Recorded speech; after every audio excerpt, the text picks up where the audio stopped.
Welcome friends, आज हम लोग मूवी रिव्यू करने जा रहे हैं करतम भुक्तम की। अब ये जो मूवी रिव्यू है ये बहुत ही यूनिक है क्योंकि ये एजुकेशनल मूवी रिव्यू है। ठीक है, बाकी जो आपको एक्सप्लेनेशन या रिव्यू मिलते हैं ये उससे थोड़ा सा हटके है क्योंकि उसमें सिर्फ आप टाइम बचाने के लिए जाते हो और आपकी क्यूरियोसिटी सेटिस्फाई होती है एंड मैक्सिमम ऑफ टाइम वो मूवी बिल्कुल ही फ्लॉप होती है और किसी को पसंद नहीं आती। लेकिन जब मैं एजुकेशनल मूवी रिव्यू करता हूँ तो इसमें से क्या होता है कि आपका टाइम का यूटिलाइज होता है और आपको कुछ लर्निंग मिलती है जो प्रैक्टिकल लाइफ में आप यूज कर सकते हो। मैं एस्ट्रोलॉजर हूँ और मैं एस्ट्रोलॉजी के माध्यम से मूवी का रिव्यू करता हूँ ताकि आपके लाइफ में एक्चुअल वैल्यू एडिशन हो और लर्निंग मिले।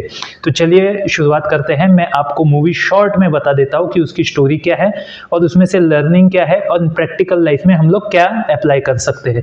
तो स्टोरी ऐसी है कि श्रेयस तलपड़े जो होता है वो एनआरआई होता है एंड वो अपनी प्रॉपर्टी बेचने के लिए इंडिया में आया हुआ रहता है। वो उसकी बेस्ट फ्रेंड से मिलता है एंड उसका जो बेस्ट फ्रेंड है वो बोलता है कि कुछ भी इशू होगा तो इस एस्ट्रोलॉजर के पास जाओ। तो ये जो एस्ट्रोलॉजर है और ये श्रेयस तलपड़े का बेस्ट फ्रेंड, एस्ट्रोलॉजर की पत्नी, उसका बेटा, बैंक मैनेजर एंड बहुत सारे ऐसे जो लोग हैं वो जानबूझ के प्रॉब्लम्स क्रिएट करते हैं श्रेयस तलपड़े के लाइफ में, वो प्रॉपर्टी से रिलेटेड एंड अल्टीमेटली उसका बहुत सारा पैसा खा जाते हैं। तो करीब उसका 6 करोड़ रुपए खा जाते हैं एंड उसको अल्टीमेटली मतलब ऐसा अंधभक्त बना के, उसको उपवास करा के, उसको कुछ दवाई में मिला के सब उसको पागल कर देते हैं अल्टीमेटली। फिर उसकी गर्लफ्रेंड को वो शक होता है, उसकी गर्लफ्रेंड उसको सुधारती है एंड वो फॉरेन कंट्री चले जाते हैं। वहाँ पे ये अचानक से वो दिख जाता है, मतलब ये ऐसा बताया गया है कि इनकी फैमिली के एक्सीडेंट हो गया, जबकि ये मारना चाहते थे उस एक्सीडेंट में श्रेयस तलपड़े को, लेकिन बाय डिफॉल्ट वो बच जाता है। फिर उसको जब इस स्कैम का पता चलता है तो वो भी उनके साथ वैसे ही गेम खेलता है। तो फिर किसी को वो ड्रग्स केस में फंसा दिया, तो किसी का एनकाउंटर करा दिया पुलिस से। उसकी वाइफ होती है, उसको मेकअप का लालच देके वो उसका चेहरा ही बिगाड़ देती है। फिर उसका बच्चा भी मर गया तो वो सुसाइड कर लेती है ना। अल्टीमेटली जो विलन है वो विलन पागल हो जाता है। तो पहले श्रेयस तलपड़े पागल हुआ था, इन्होंने उसको पागल किया था, अब ये पागल हो गया, तो जो कर्म किया वो उसको भुगतना पड़ा। तो ये ऐसा एक बेसिकली स्टोरी है। ठीक है, अब इस स्टोरी से हम कैसे, हमारी लाइफ में क्या फर्क पड़ेगा वो चीज के ऊपर मैं आता हूँ। तो अगर आपने ये 2.5 मिनट तक वीडियो देख लिया है तो एक्चुअल लर्निंग अभी आपको मिलने वाली है जो कि मूवी रिव्यू से भी बहुत बढ़कर होने वाली है। तो देखिए, हमें नहीं पता चलता कि अभी ये पाप क्या है, पुण्य क्या है, जो बचपन में सुना है या टीवी में देखा है, किसी को मारना मत, झूठ मत बोलो, ये मत करो, वो मत करो, लेकिन फिर भी हमें बहुत सारे पापों का मतलब भुगतना ही होता है। किसी ने हमें एज ए फॉर्मूला नहीं बताया है कि ऐसा कौन सा फॉर्मूला है जो कि श्री कृष्ण ने बताया हुआ है लेकिन कोई सिखा नहीं रहा उस तरीके से। ओके, तो क्या हम लोग, मतलब हमें कैसे पता चलेगा कि हम सही काम कर रहे हैं, गलत काम कर रहे हैं और हमें इतना क्यों भुगतना पड़ रहा है, हम इतना लाइफ में सफरिंग क्यों आ रही है? तो वो हमारी ही हरकतें हैं, हमारे पिछले कर्म है जिसके वजह से हम भुगत रहे। तो मैं कुछ एग्जाम्पल आपको लेके बताऊंगा। अब मैं समझाने के लिए एक्सट्रीम एग्जाम्पल देता हूं कि सपोज अगर आप किसी को मार देते हैं, मर्डर करते हैं, ओके, तो जब आप मर्डर करते हो तो उसको पाप माना गया है, सबको पता है, कॉमन सेंस है, वो चाहे धर्म के हिसाब से हो चाहे लॉ के हिसाब से हो। लेकिन अगर आप सेल्फ डिफेंस में मारते हो तो उसको पाप नहीं कहा गया। ओके, आपको छोड़ देगी, पुलिस वाले भी आपको छोड़ेगा, कोर्ट भी आपको छोड़ देगा। ओके, लेकिन अगर आप डिफेंस में हो और दुश्मन को मार दो तो उसे पुण्य कहा जाएगा। तो देखिए, कर्म सेम है लेकिन उसके पीछे का जो पर्पस है वो अलग अलग है तीनों सिचुएशन में। तो एक में आपका लालच है, अहंकार है, ठीक है, कि आप उसको बदला लेना चाहते हो या जो भी है, आप उसका मर्डर कर रहे हो किसी लालच के लिए, पैसे के लिए, प्रॉपर्टी के लिए, बदला लेने के लिए, वॉटेवर नेगेटिव पर्पस है, नेगेटिव इमोशन से। सेकेंड केस में न्यूट्रल है, ना पाप है ना पुण्य है। थर्ड केस में बिगर पर्पस, देश की रक्षा, लोगों की रक्षा, महान कार्य। श्री कृष्ण ने बोला है भाई अर्जुन तेरे को लड़ना ही है क्योंकि तेरा धर्म है, योर ड्यूटी, तुम ठीक है ना, क्षत्रिय हो तो तुम्हारा धर्म ही है लड़ना। तो वैसे आप धर्म का पालन कर रहे हो एंड सेम कर्म कर रहे हो, भावना अलग है, पर्पस अलग है, उसके हिसाब से पाप पुण्य का डिसीजन होता है। अब ये डेली लाइफ में, ये तो एक्सट्रीम एग्जांपल हो गया, लेकिन डेली लाइफ में हम कैसे करते हैं? मान लो अगर आप शादी के लिए लड़की देख रहे हो तो आप लड़की में क्या देख रहे हो? आप देख रहे हो एज ए ट्रॉफी वाइफ, ठीक है, कि मेरी सैलरी का भी गर्लफ्रेंड तो पटाया नहीं, ठीक है, लेकिन पैसा ज़्यादा मिल गया, अच्छी जॉब मिल गई या अमीर बाप के बेटे हैं तो ट्रॉफी वाइफ चाहिए। फिर लड़की भी जो आ रही है वो पैसे के लालच में आ रही है। आपको उसके शरीर का भोग लेना है, तो आपका वो वासना है, लालच है, आपको उससे घर का काम कराना है, माँ बाप की सेवा कराना है, मतलब आपको बस सब छीनना ही है उससे, ठीक है।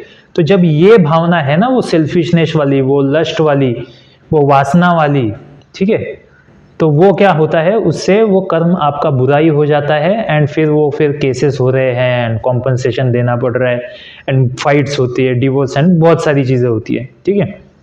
वही सेम केस लड़की के में भी है। जब भी वो देखते हैं ना, मतलब हमारे पास आते हैं लोग कि कुंडली लेके, जी लड़का बहुत अच्छा मिला है, बहुत अच्छी सैलरी है, बहुत बड़े घर का है, एनआरआई है, जी लड़की के तो भाग खुल गए जी, भाग खुल गए जी, भाग खुल गए जी, कुंडली मैच करा दो, डेट चेंज करा दो, टाइमिंग चेंज करा दो, ठीक है, जो कि बहुत ही गलत होता है।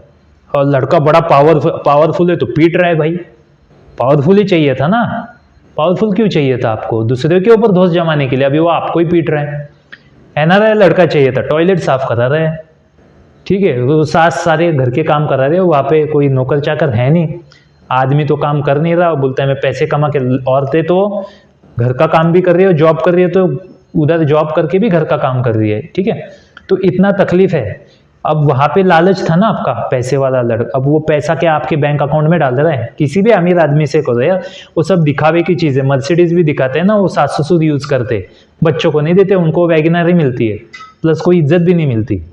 ओके, सो अगर आपका लड़का हो या लड़की हो, आप शादी करने जा रहे हो, लालच है तो भाई वो पाप है, एंड उसका भुगतान आपको करना ही है। अगर आपके अंदर वो भावना है कि मैं इसकी सेवा करूँ, ठीक है, लड़की ठीक ठाक है, लड़का ओके कमाता है, ठीक है, चल जाएगा, वो भावना है, ओके, तो सब कुछ अच्छा ही होगा या न्यूट्रल रहेगा, बुरा नहीं होगा। तो ये कर्म जो है वो आपके हाथ में है।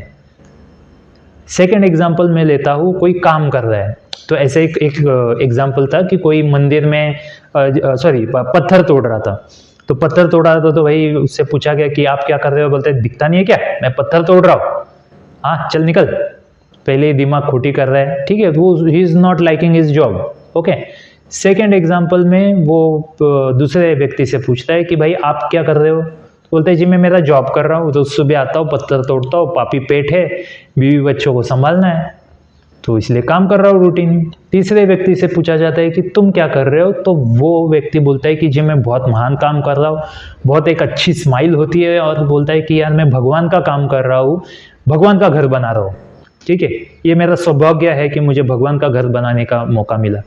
तो देखिए पर्पस क्या है, काम वही है, लेकिन पर्पस, भावना, इमोशंस, ये इमोशन से ही हमारे चक्र के अंदर एनर्जी होती है, और वही यूनिवर्स से कनेक्ट होता है, एंड उसी से हम सारी चीज़ें अट्रैक्ट करते हैं। तो आपके अंदर के आपको इमोशंस, पर्पस, भावना चेंज करनी है। आप अगर कुछ मान लो सेल्स का काम कर रहे हो, और आपके अंदर लालच है कि भाई मुझे मेरा कमीशन मिल जाए, मुझे ये मिल जाए, मुझे वो मिल जाए, मुझे, ठीक है ना, आपको सेवा नहीं करनी लोगों की, ओके, तो सेवा नहीं करनी है और अपने पर्पस के लिए, तो फिर उस हिसाब से आपको फिर भुगतान भी करना है, ठीक है। कोई पॉलिटिशियन है, अपने लालच के लिए करना है, तो उसको भुगतना ही पड़ता है, ठीक है। कोई सेल्फलेसली करता है, अब्दुल कलाम जैसा, तो उनको मुक्ति मिल जाती है, लाइफ बड़ी अच्छी चलती है, ठीक है। सो रतन टाटा जी है, वो भी बिजनेस करते हैं, मतलब बड़े महान व्यक्ति है। तो पर्पस कैसा है उससे डिपेंड करता है कि आपकी ग्रोथ, सेटिस्फेक्शन, एंड आपको पुण्य खाते में कितना सारी चीज़ें जमा हो जाएगी। सो आई होप कि ये वीडियो रिव्यू, ये मूवी रिव्यू आपको ज़रूर पसंद आया होगा। अगर पसंद आ गया होगा तो आप ही के जैसे कोई फ्रेंड्स होंगे जिसको स्पिरिचुअलिटी में इंटरेस्ट होगा, एस्ट्रोलॉजी में इंटरेस्ट होगा, श्री कृष्ण के टीचिंग्स में इंटरेस्ट होगा, ठीक है, तो आप मेरा चैनल उनको सजेस्ट कर सकते हो, मेरा वीडियो सजेस्ट कर सकते हो। और अगर आपको कुछ डाउट हो कभी, तो आप मुझसे पर्सनल कंसल्टेशन भी ले सकते हो, मेरा कॉन्टैक्ट डिस्क्रिप्शन में दिया गया है।